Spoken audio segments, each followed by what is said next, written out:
From the hospital, they called my brother and told him they didn't think I was going to make it. I was in Hawaii. My brother was at Fort Bliss in Texas. And my brother was told he's not going to make it. So imagine that. It was me and my brother versus the world. And he's told I'm going to die, and he can't even come say goodbye to me. They put the phone to my ear and allow him to say his goodbyes while I'm in an induced coma. But I'll tell you right now, I remember the sound of his voice. I don't remember anything that he said, but I remember hearing his voice. And to this day, I believe that's what brought me back, because I didn't think about my brother when I was making that decision. My life now is completely different because I got to wake up. 22 veterans a day don't get that opportunity to wake up. Let's push the veteran to the side. People today, suicide is increasing every single year.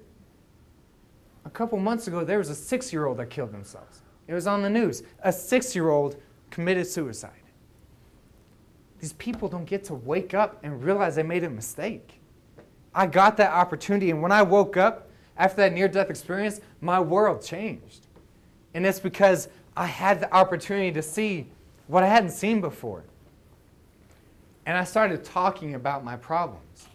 And as I started talking about it, as I started becoming vulnerable, it saved my life. Vulnerability saved my life. The fact that I'm up here right now telling you all I tried to kill myself, that is saving my life every time I do this. Because I'm no longer embarrassed of what I feel. I'm no longer ashamed of my past, of how I grew up.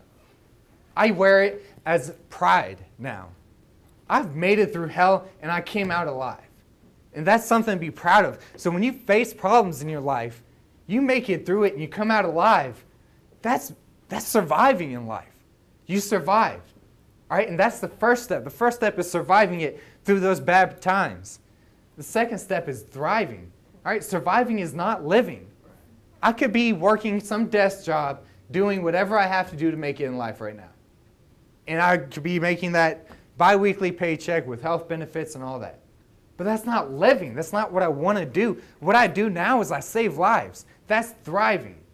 That's doing more than the minimum to make it through life. And what it is you have to go through the rough things. You have to face them. Don't ignore them. Don't push them down, because the more you push them down, the more they hurt you. You may be dull to the pain. You may not notice it's there, but it's going to come back one day and it's going to get you, and it's going to get you hard. All right? So what I did was I turned my life completely around by becoming vulnerable, by sharing my story with others, by facing the fears, by facing everything negative that happened in my life instead of ignoring it and moving past it.